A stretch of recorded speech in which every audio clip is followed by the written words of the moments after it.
Hello everyone. Welcome to our class today. Hello Marcos, hello Carol, hello Mário. Okay.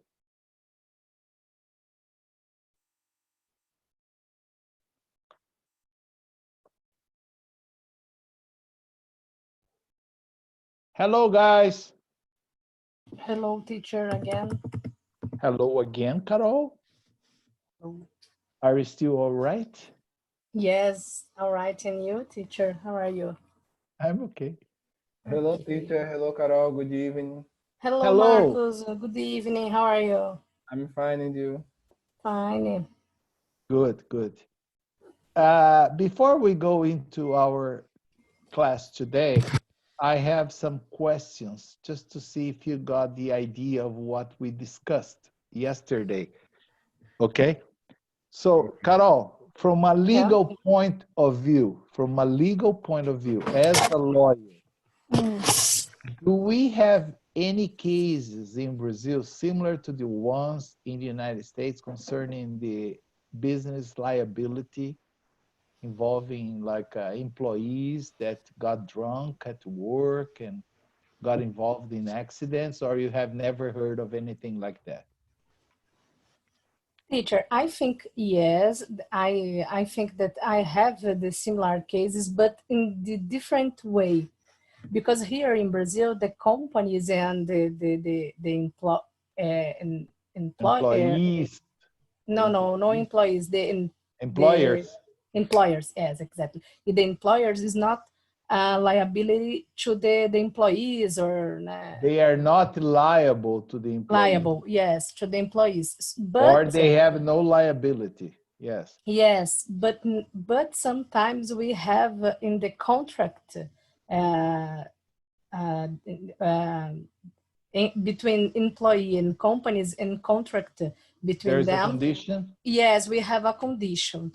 I worked in a company, in one company that it's a Korean company. Okay. And we have, sometimes we have a case that the guy drink a lot in the party of this company. And this company's, I don't know if stayed is the best verb, but stayed in a building, and in this building have a shopping mall, and all the employees parking their cars in the parking of the shopping mall. And this guy drink a lot, the Korean guy, and after the party he drive in this parking, in this area, with the tire, flat tire, and destroyed all the floor of the mall, the parking lot. Yes. In this case, we don't have an option. The company needed pay the amount for the shop mall to compensate for the damage. Compensate for the damage, exactly. So sometimes we don't have in the law the disposition of about this, but in the contract between the employee and the company, we have there is an agreement. Yes, a condition there. A condition about this, yes. Marcos, in your opinion, if you are holding a party at your place and somebody gets drunk because of the bad cachaça you offer them, and after your party, this guy gets involved in an accident, would you feel responsible for that? It's a personal question, or no? No, because I think the guy that got drunk, he got drunk because of himself, not because of me. It's like let me see. You have the option to do whatever you want in the legal terms. Okay. And you can drink whatever you want, you can eat whatever you want, and you know your limits. You know what the part you can do, what you can do, what part you can do for drinking. So, So if you can so, drink more, if you don't, you cannot drink more. So so if you if have the guy overdrank, it's his problem. yeah, it's his responsibility. Okay. Vitor. Hello, Vitor, everyone. are you with us? Hello. Hello. You remember the article that we were reading concerning companies' liability in case of alcohol consumption? Remember? Yes, for sure. Okay. Do you agree? It's a personal question too, okay? It's not a legal opinion. Do you agree with the way things are done in the United States, or you think that's a little too strict? I think that are strong rules, but I don't think they are wrong. Actually, I lost a very close friend of mine in an accident 1.5 years ago about this. And where I live in countryside, it's a city of, I think now 14,000 inhabitants, and there's nothing to do here. So the people here goes to another cities to have fun. have fun. Yeah, exactly. And this friend have gone to another city and should come driving, and he was not drunk. So many people said he was not drunk, but he drank. He drank in the past. He drank. He drank, and he passed away. So But he ended up. I think He the ended rule. up in an accident. Sorry. He ended up in a car accident. Yes, exactly. On the road, and I think these rules are strong, but I think saves a lot of lives. You know. Okay. I think it's necessary. One thing that I know is that even though the law is not as strict in Brazil as it is in the USA, the insurance companies are taking advantage of this new law that prohibits people. There is somebody with the microphone on with a lot of external sounds. It's very noisy. I think it's Magna Brazil. I think. Is it? Okay, now it's quiet. Okay, thank you, Wagner. So anyway, what is happening nowadays? If you crash your car, even if you are fully insured, if the breath analyzer proves or a blood exam proves that you are drinking, the insurance company declines any payment for any damages that you might have. Are you familiar with this or no? Yes. No. Yes. Teacher, the problem here in Brazil that the law, sometimes we have a law, but the law is not applicable. No, it's not. The correct word is enforced. It's true. The law is not enforced. Yeah. Because, and sometimes we have, I don't know how can I say that in English. We have fiança. How can I say that? I don't know. Bail. The bail. And the bail, and sometimes people pay the bail and it's okay. And so we don't have they bail. As the bail compense, the bail compense the damage, understand? It's difficult. Yeah, so they get involved, they bail themselves out of jail, and then exactly. They just get a community service or something like that, and there is no harsher penalty for these, okay? Yes. Yes, actually, there's a law for wealth people and there's another law for poor people. Yes, Yes, exactly. yes, but Yeah, it's this is true. interesting. It's interesting because recently I have seen that the judges are getting more strict in terms of the bail for the richer ones, understand? Like Yeah. I have seen cases here where the guy crashed, for example, a simple Volkswagen Gol, and the bail was like 5,000. And there was another rich boy that destroyed extended double cabin Hilux, okay? And the bail was 50,000, 10 times more, understand? So it was basically based on the price of the car, understand? So the judge here thought, okay, if the guy was driving this car, this expensive car, the bail should be higher, understand? So I think this is going in a certain way to open a can of worms, and people will be afraid of drinking and driving, understand? That Yeah. is the only thing that Brazilians are afraid of, you know, if the bails or if the fines are very, very high, understand? Then probably people will respect the law better, okay? Yeah. Yeah. But it Maybe. is never going to be like in the USA, that's for sure, okay? Because there they are very, but I can tell you, very, very strict. And I tell you this because I grew up there, I learned how to drive there, I got my driver's license in the USA, understand?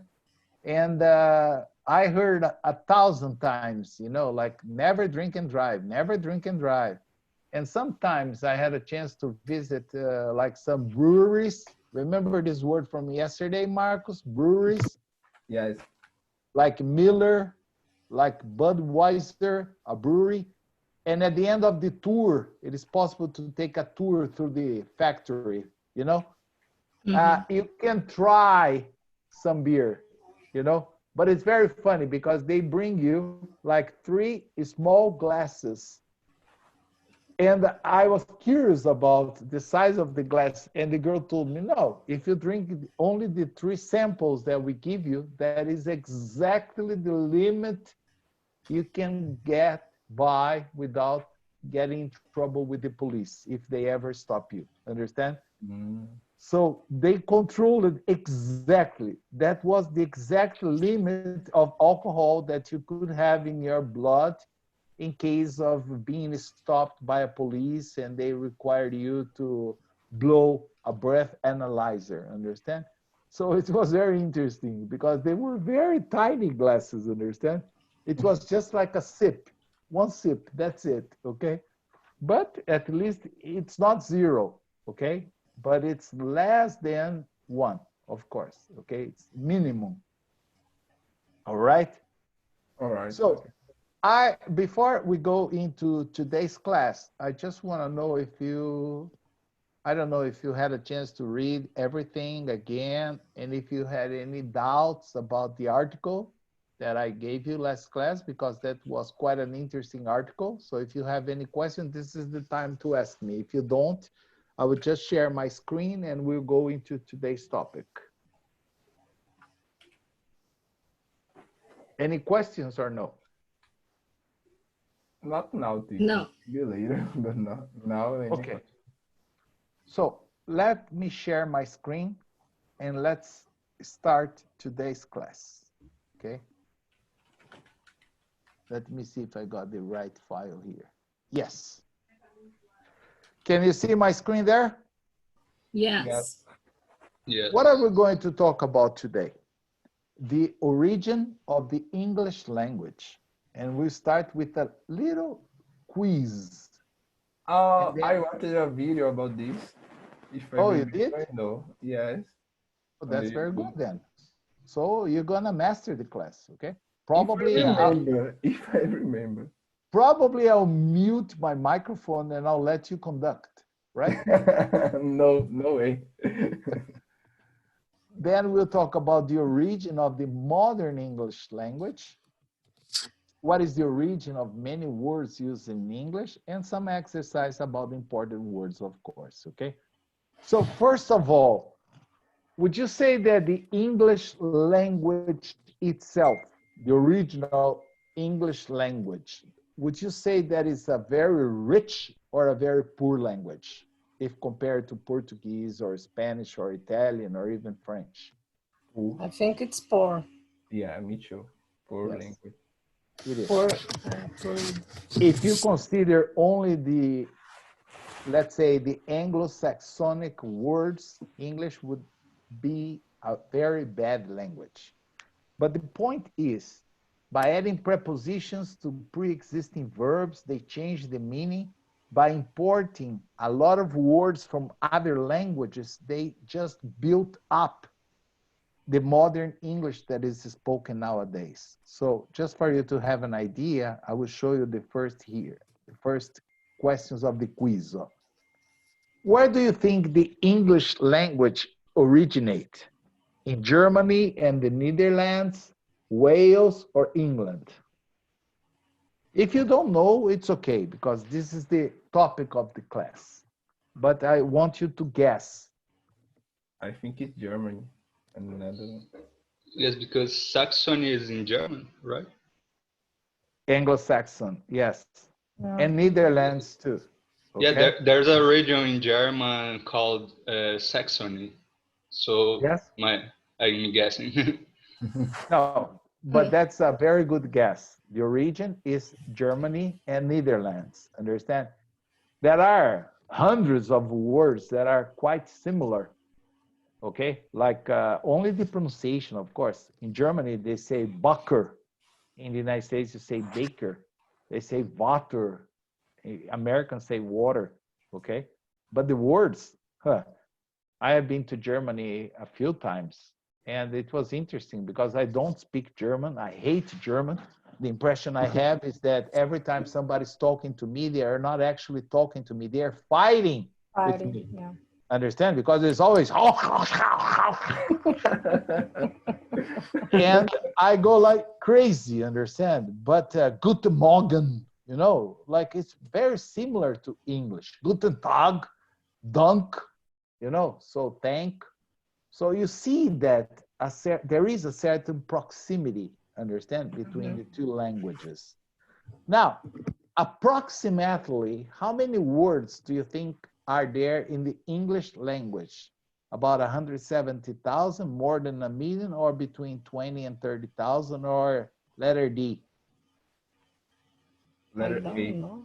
Letter A. Yeah, I think letter A. More than Carol? I Carol, think letter A. Yeah. A. A, yes. Marcos? A. A. Yes. For me, more Okay. than a million. Okay, that is Victor, right? Yes, B. How about Wagner? What do you think, Wagner? Hi, good A, evening, B. all. I just need to apologize myself because of the noisy. Please let me see if it's quiet now. It is quiet. Yes. Okay. Perfect I now. believe it's B. It's more than million. More than a million. Okay. Yes. Okay. I'm not going to go into details now, but we'll see this. Now, what percentage of English words actually have their origin in a different language, in your opinion? 20%, 45%, 80%, or letter D, the classical, I don't know. I have no idea. I think it's B. I don't know. B, 45. Max? I'm trying to remember, but I think it's C. C or A. C, Yeah. For me, it's 80%. 80. A, 20%. So we have divided opinions here. No, for Wagner? me, it's 80. Sorry. 80, 80, Yes, yes. 80. Yes, okay. I understood A. And you, Wagner? 45, I believe. 45, okay. How many languages is it estimated that English has borrowed words from? Different languages. About 55 different languages, 380 different languages, or about 126 different languages. I have no idea. No idea. Letter D. D. Okay. Thanks, Carol. So now the opinions are not conflicting. Okay, letter D. Oh my D. gosh. Victor. I didn't even know there are too many languages like that. You didn't even know that there were too many Yeah. languages. Yeah. Man, 55. believe me, there are many more languages than you can imagine, understand? Yeah. If you ever go to India, for example, South Africa, it's unbelievable, okay? You talk to a guy in English, he talks to his partner, and you have no idea what language, understand? They have, I don't know, at least 10 or 12 different languages there. In India, I think they have more than 300, 400 different languages spoken in the same country. Oh my gosh. In China, depending on the province you are, they always speak Mandarin, but the dialects are so different that one guy from one province might not be able to understand another guy from another province, okay? Yeah. Even It's the right. worse. It's worse than going to Bahia, okay? Oh, meu rei, no way. No way. Yeah. Now, can you give me some examples of words that Portuguese has borrowed from English?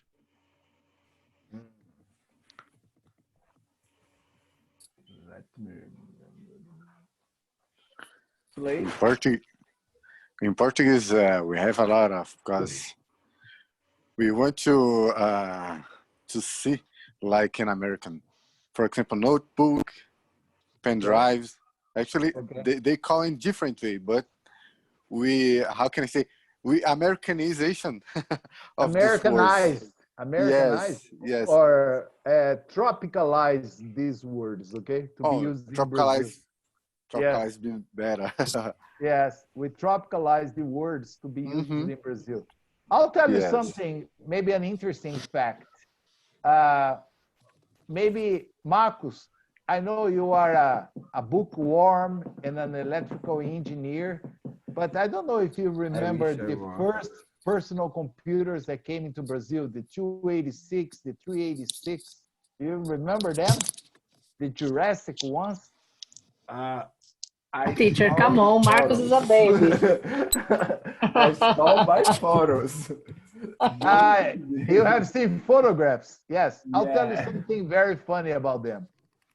At the time they started importing the first 286 computer, a company from São Paulo hired me to translate the manual, understand, into Portuguese. Oh my gosh.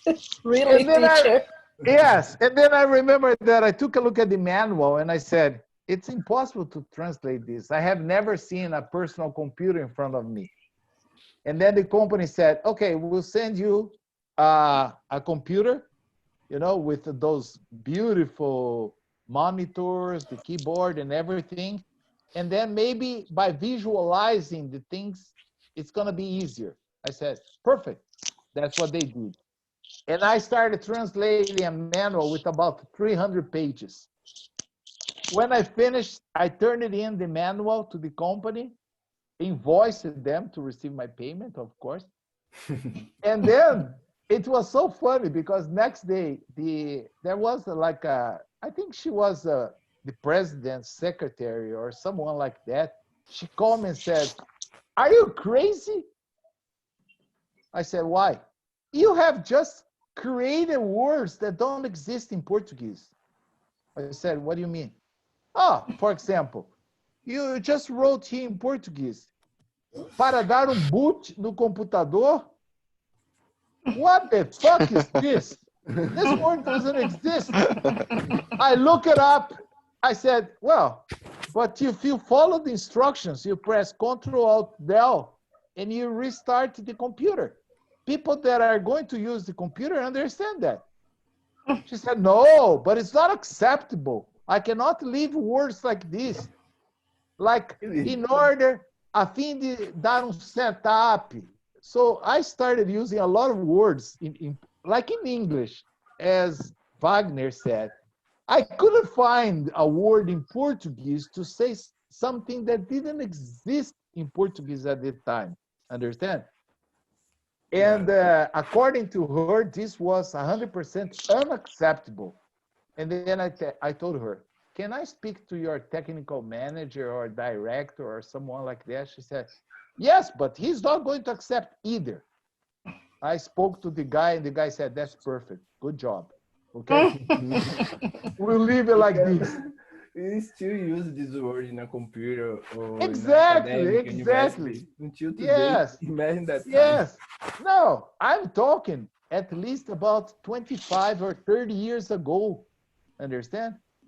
And then the guy said, it's perfect. Don't change a word, because if anyone buys the computer and they look at the keyboard and they see Control, Alt, Del, and they press them and they can restart the computer, and the name of that is to boot, okay, leave it boot. And it was nice. It was a great job. After that, I did the 386 and I did all the other computers that came after that. Always using the same words. And I think, I'm quite sure the same thing happened, but I was not there to see it, when we imported the first cars into Brazil. Because if you stop to think about, all the names of most parts of the cars were tropicalized. For example, in English you say step tire, step. In Portuguese we say estepe. We just put an E at the beginning, an E at the end. Oh, carburetor, carburador. Motor. You know? So, practically all the names were kind of tropicalized and adapted because cars didn't exist. So how can you explain something in Portuguese if it doesn't exist in Portuguese? You have to adapt. So there are, in my opinion, thousands of words that we imported not only from English, but also from French. Yeah, toilet, né? Toilet. Toilet. Elegant. Abajur. We have a lot of words, yeah. Elegant. Elegant. Now, do you know any words that English has borrowed from Portuguese? I know only one. I don't know. Brigadeiro? Caipirinha? Embarrassed. No, that was from Spanish. Embarrassed. Embarrassed. That was from Spanish. It's not Portuguese. Right. Okay. Carol has already mentioned one. Yes, that's true. Caipirinha. Caipirinha. Caipirinha. They say caipirinha. And cachaça. Cachaça. Okay. If it's a Brazilian word, I can say cachaça. Yeah, but they don't understand if you say that. It's a cachaça. Okay. So, and this is funny because even in Europe, if you walk into most pubs or bars in Germany, in Belgium, in France, and England, even England, and you ask for a caipirinha, they know exactly what you want. Okay. It's just like a Cosmo or Cosmopolitan or a dry martini, you know, any famous drink. A caipirinha is widely used all over Europe and in some places, especially in New York and big cities, okay? If you go into the interior of the United States, forget about it. They don't understand.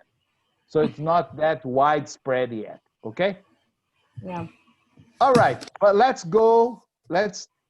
get down to business, okay?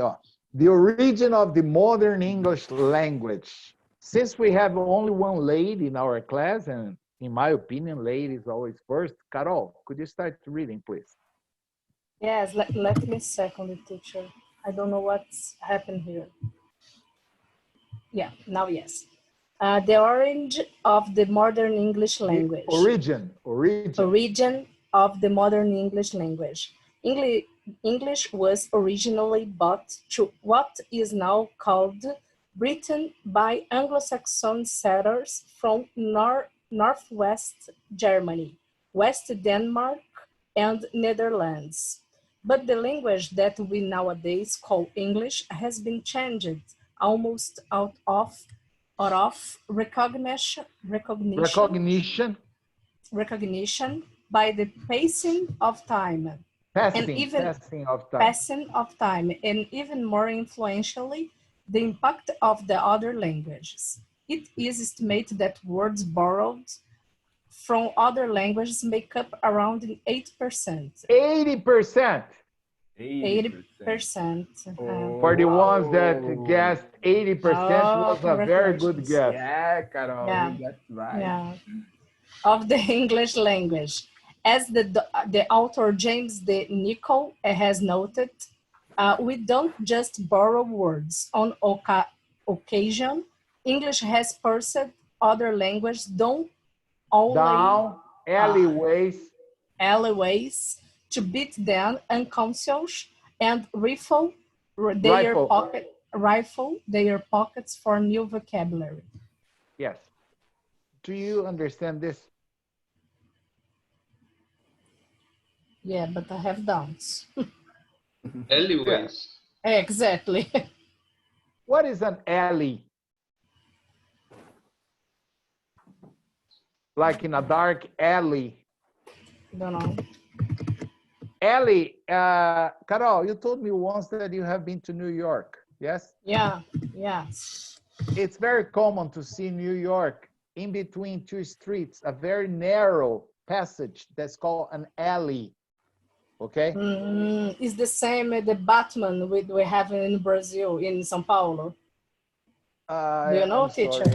I have never been there. Yes, No, okay. I have seen pictures, but I have never been there. But an alleyways, that means they have searched for other languages, not only in the language, but even in the alleyways, means in very small places, only to import new words and make English richer than it was originally. That's the idea of this entire phrase. Understand, Victor? Yes, no, it's perfect. Okay, like I myself, I would never walk through an alley in a big city at night. Like in Dublin, there are some very dark alleys. In London too. I always avoid. I prefer to walk like 4 blocks more, but I would not take a dark alley at night because that's where most homeless people live. Understand? Or that's where most crimes happen. So it's not a nice place to go at night. Okay? And where dealers work. The drug dealers. Yeah. And nowadays, to be honest with you, they are in every corner. In Toronto, we have a famous alley, the graffiti alley. The graffiti. The graffiti, yes, exactly. The graffiti alley. It's horrible. It's horrible, but it's okay.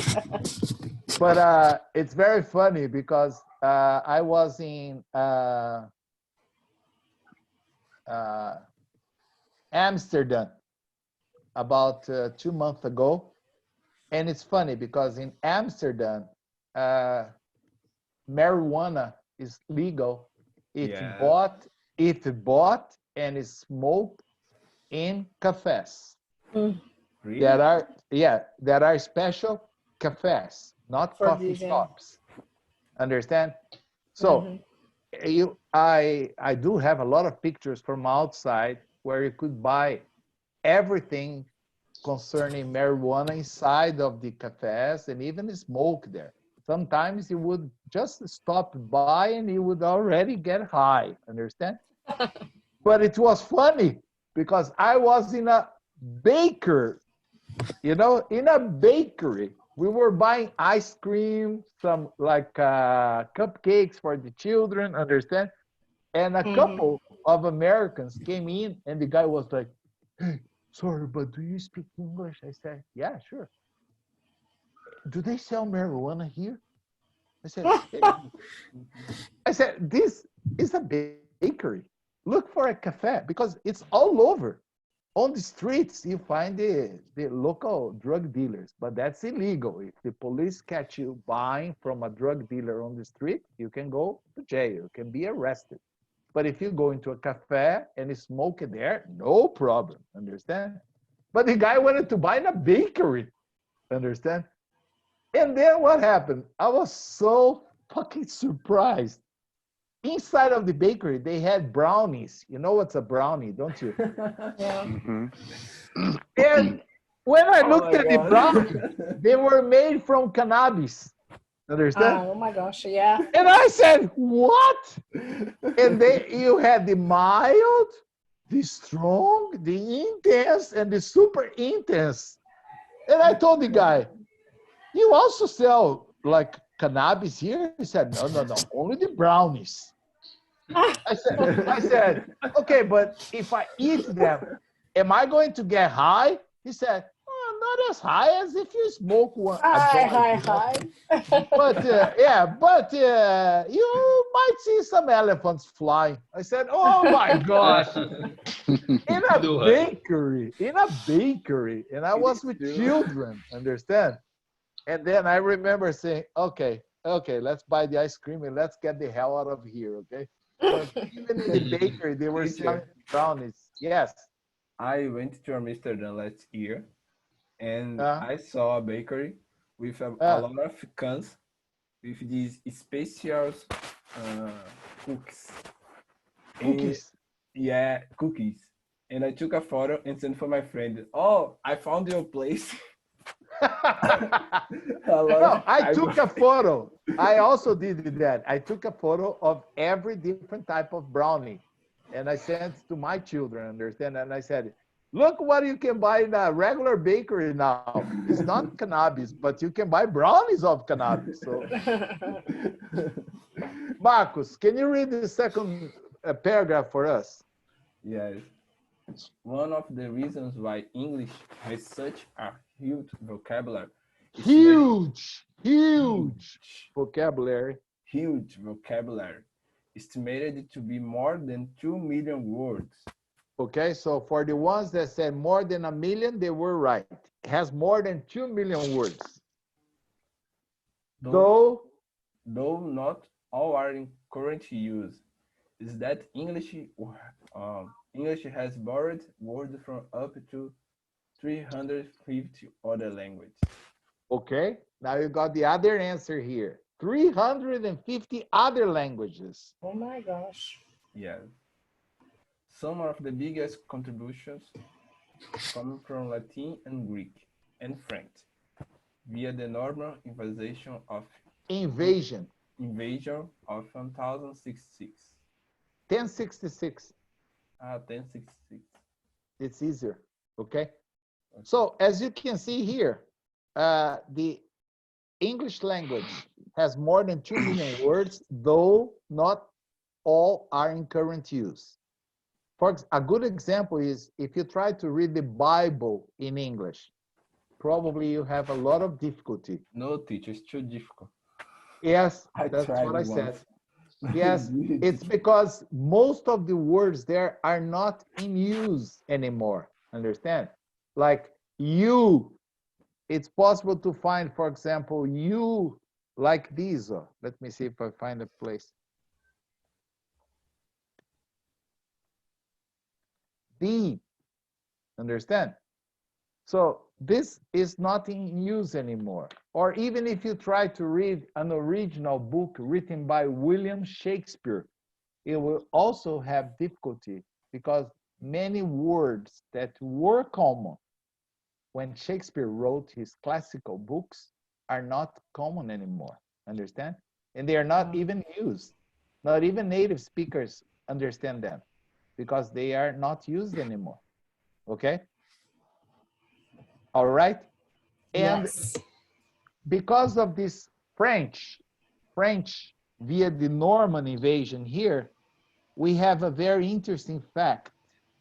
I don't know if you have ever noticed, but the name of the animals, you have it in English, like a cow, a pig, okay, a sheep, a calf. But when you refer to the meat, have you ever stopped to think about that when you refer to the meat, you don't use the name of the animal. If it's the meat from a cow, we say beef.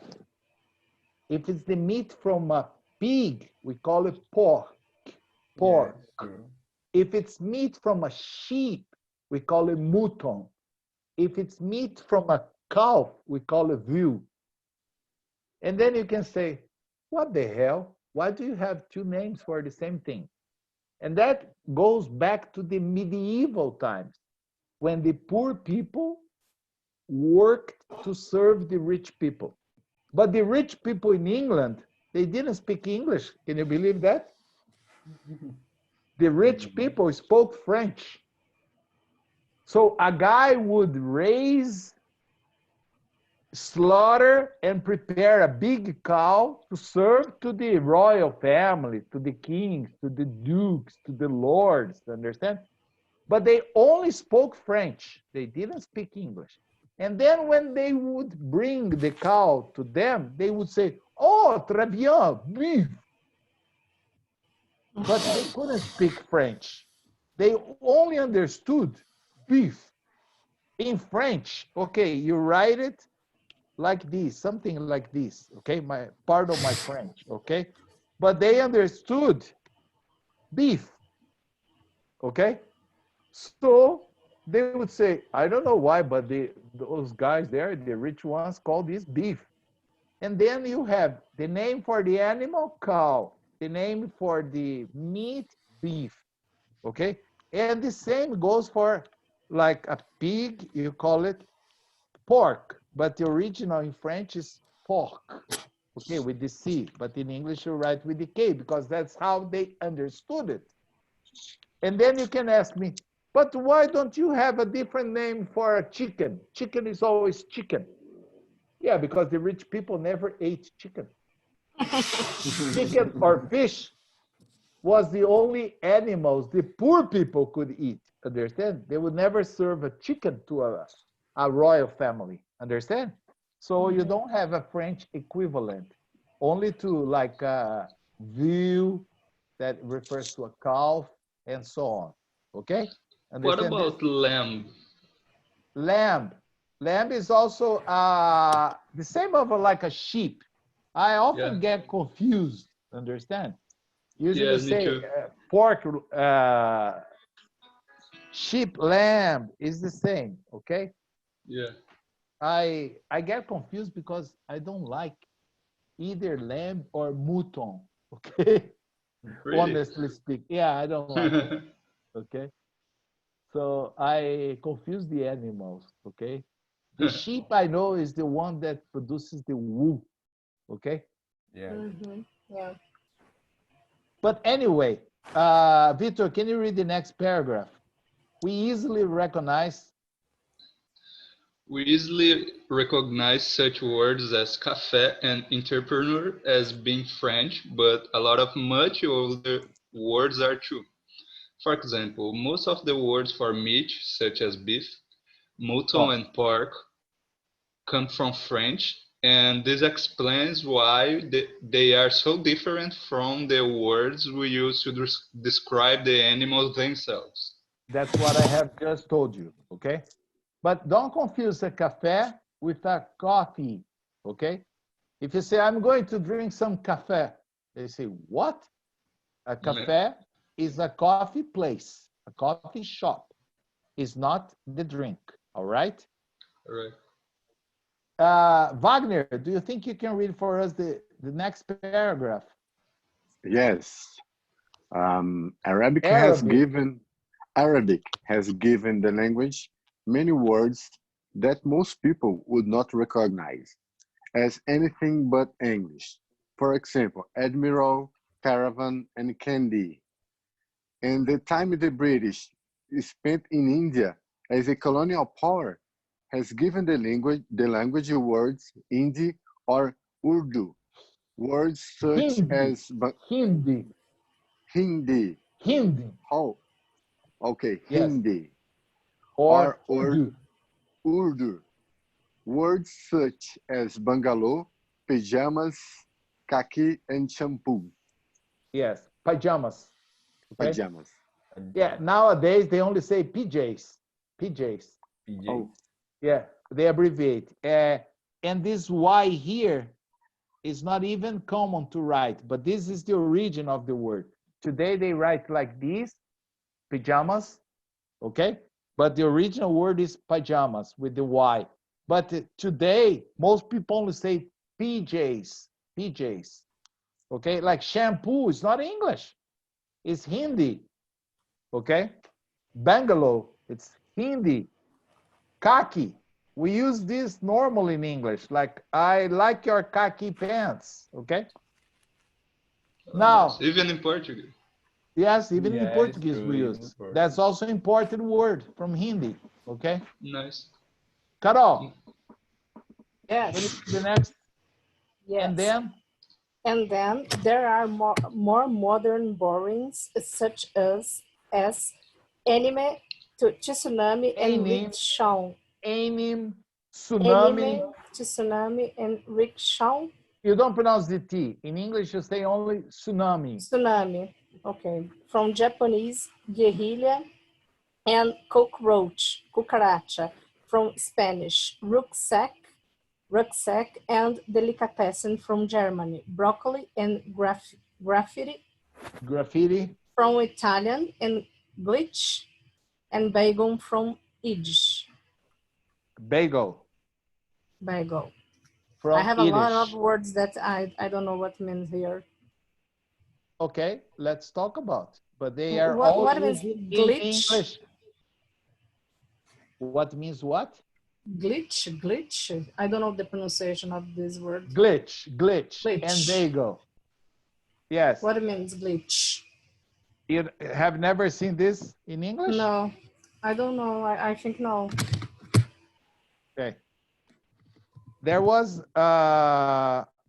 you see, this word became very common in English because of a TV series called with the same name, Glitch. Okay? Yeah. I don't know. Okay. A glitch means a failure, a temporary failure or malfunctioning of something. Understand? This is probably very common in electrical engineering. Understand? When you have a glitch in a system. Okay, it's a malfunction, not a permanent one. It's a temporary one. It can be fixed. Okay. Okay.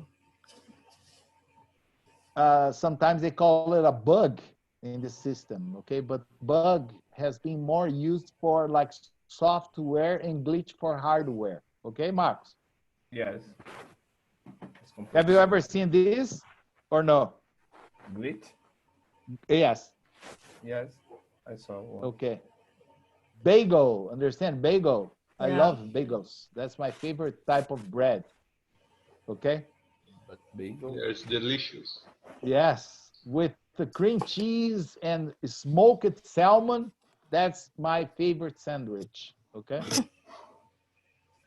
Any other question, Carol? Rickshaw. I think you have seen this in New York or even in Toronto. I think near that big hotel. I don't know if it's the Ritz. They have some guys with a rickshaw. It's a kind of a chariot, but it's pulled by a man where you sit in the back Okay. and the guy, they drive you around. That's called rickshaw. Okay. Okay.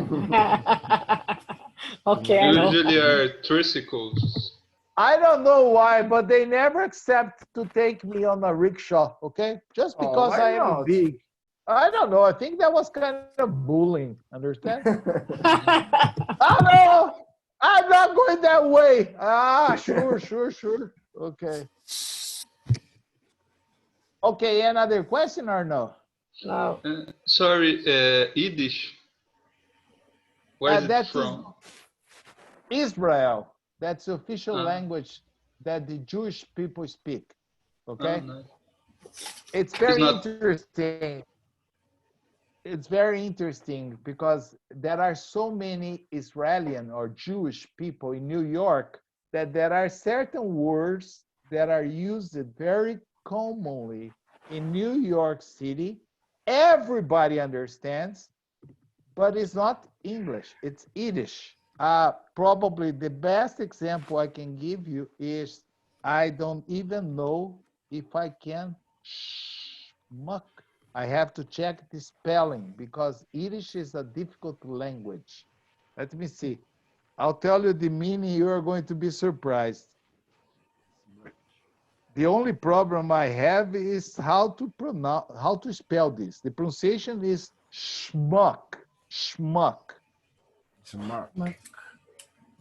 Smart. schmuck. No, it's not like the way I wrote, that's for sure. S-M-K.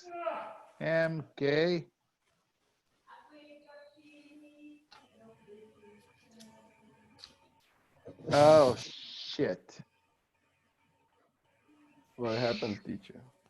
I'm trying to find, but I'm not as fast as you are when you found your Russian bride in No. 5 seconds. Teacher, don't put me in trouble. Okay. Is it the issue related to Hebraic? Hebrew. Yes, like Hebraic language. Hebrew. They say Hebrew Hebrew. language. Okay. Yeah, that word I know how to spell, but it's schmuck I haven't found yet. Oh, Smart but is it's like funny because foolish people asshole. who contemplate person. Yes, an asshole. You know, like in New York City, it's very common to say you're such a schmuck, but only in New York. If you go to California, probably they don't use it and they don't understand because it's Yiddish. Okay, Vitor, I don't found it, know if teacher. The how to word spell it. Spell it for me. I told you you're faster than me. S C S-C-H-M-U H M U C Q. C-Q. Schmuck. I told you it was difficult spelling. I was very close, but I never get it right. I never get it right. Every time I have to look it up, okay? Schmuck. That's the same of an asshole. You know, when you want to offend somebody, you are such a Yes. schmuck or an asshole. Understand? Okay, let me Good, erase schmuck. this because that's a bad word. There's a grade class. Wagner, can you finish reading this? We have already finished the class, but just finish reading is the last paragraph. Who? The Wagner. Wagner. Oh, I'm sorry. It is It's often often remarked. remarked. Yes, it is often remarked that English spelling and pronunciation is confusing and unpredictable. But once we start to recognize that what a hodgepodge, Hotpotch. hodgepodge, Hotpotch. hodgepodge, derivated from French, the language actually is, it all starts to make more sense. Sense.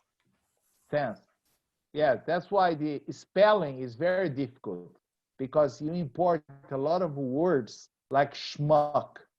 As I told you, I can't ever remember this spelling, understand? I know how to pronounce because I heard it many times. Not referring to me, of course. I'm a nice guy.